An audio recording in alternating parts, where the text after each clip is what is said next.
Good morning. It's time for morning message.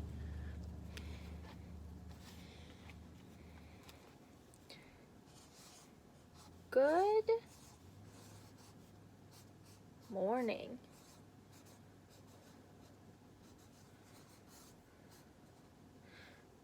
Today is Wednesday.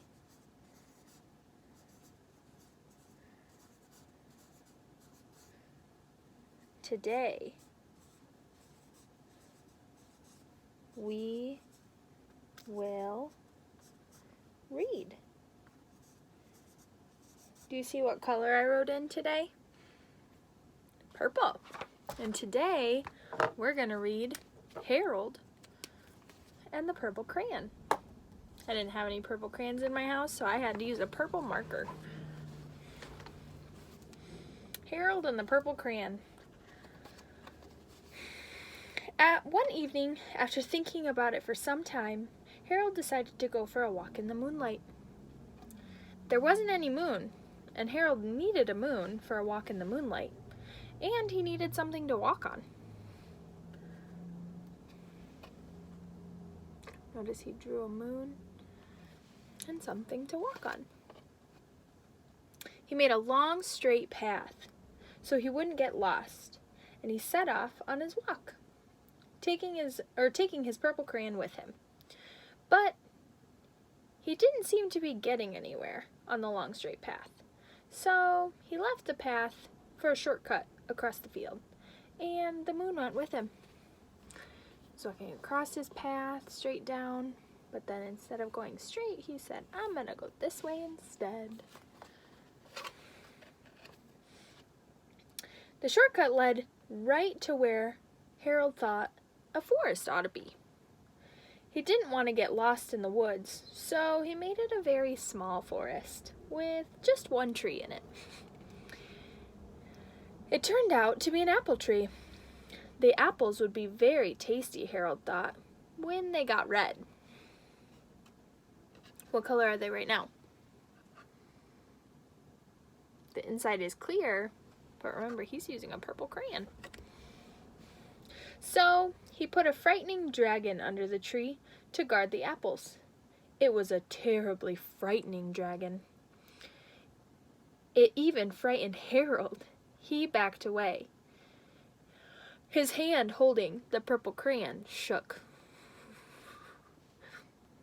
Look at that scary, terribly frightening dragon he drew. Suddenly, he realized what was happening. But by then, Harold was over his head in the ocean. Uh-oh. His hand was shaking and it was drawing water. He came up thinking fast, and in no time he was climbing aboard a trim little boat. He drew himself a boat so he could get out of the water. And he quickly set sail, and the moon sailed along with him. After he had sailed long enough, Harold made land without much trouble. He stepped ashore on the beach, wondering where he was. The sandy beach reminded Harold of picnics, and the thought of picnics made him hungry.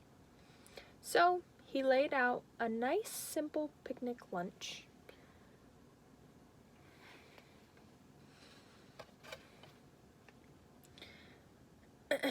There was nothing but pie, but there were all 9 kinds of pie that Harold liked best.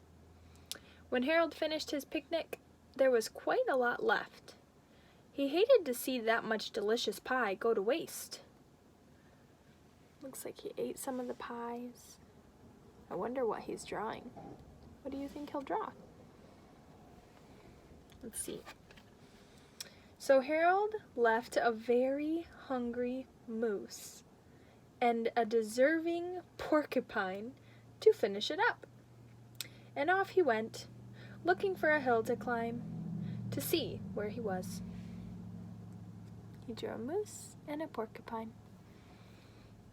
Harold knew that the higher he went, the farther he could see, so he decided to make the hill into a mountain. If he went up high enough, he thought, he could see the window of his bedroom.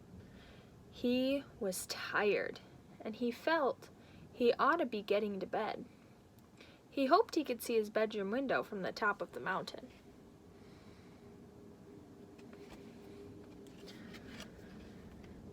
But as he looked down the other side, he slipped, and there wasn't any other side of the mountain. He was falling into thin air. But luckily, he kept his wits and his purple crayon, and he made a balloon, and he grabbed onto it, and he made a basket under the balloon, big enough to stand in. Do you know what that's called? A hot air balloon.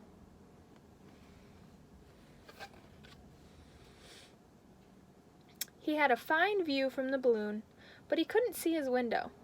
He couldn't even see a house. So he made a house with windows, and he landed the balloon on the grass in the front yard.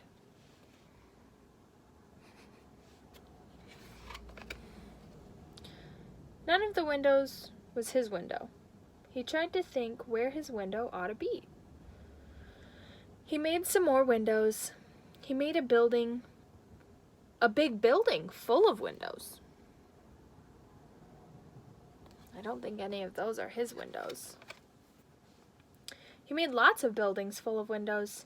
He made a whole city full of windows, but none of the windows was his window.